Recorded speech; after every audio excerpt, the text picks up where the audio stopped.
In 2008, I was diagnosed with having 13 tumors on my spine. I am a breast cancer survivor. I discovered I had thyroid cancer. Cancer has affected my life. It is my life now. I had leukemia when I was 11. And then when I was 21, I lost my father to esophagus cancer. I was diagnosed with breast cancer 3 years ago. And I was diagnosed with thyroid cancer in '97. I had cervical cancer. And I am a breast cancer survivor. When my daughter was in law school, 24 years old, she called me and told me she was sick. I found out that my grandmother had cancer first. Cancer's touched my life because it took 3 very important people in my life. The moment I found out that I had cancer, you just go numb. It was like being punched in the chest.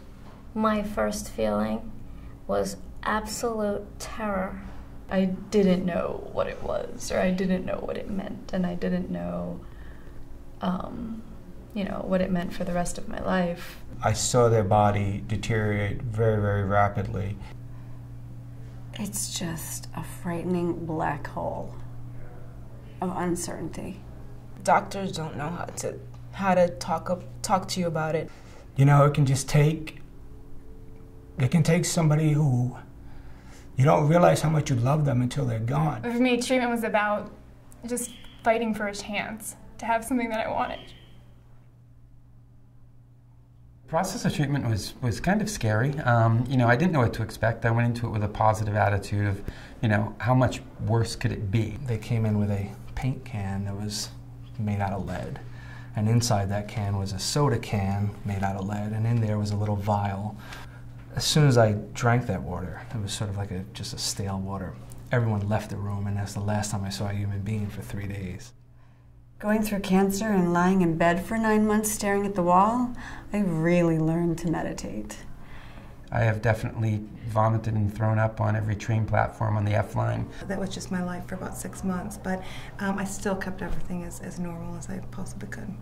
It reminded me of my priorities, and it made me reprioritize my life. I didn't want to surround myself with that. I just wanted to kind of stay on the high of fighting through it. And I never put my energy into why me. I put all my energy into what can I do to make this better. And then my sister and I hit the beach, because that's what we were there to do, have a good time, and cancer was not going to take that away from me. And my doctor said I was the first patient that ever looked at him and smiled. These people are so strong. And then I'm like, wait, I'm one of those people. I'm not going to feel this pain for the rest of my life. I would have definitely talked more about it, only because I think there are people that can benefit from sharing information. I think I scared people by being quiet. I found it very helpful to speak to people who had been through the process. It's like you have to empower yourself to be able to face this. You have to empower your family to be able to support you through this. How could I help? How could I participate? What do they need me to do? You will learn more about yourself in the next couple of months than you ever thought you knew. If you can get through this, oh my God, nothing else is going to be able to compare. So you can get through anything else. Don't let it define you. You define it. You are going to be fine. And that was the most powerful set of words that anybody could hear. The biggest thing is you're not alone. It's the most important thing. You're not alone.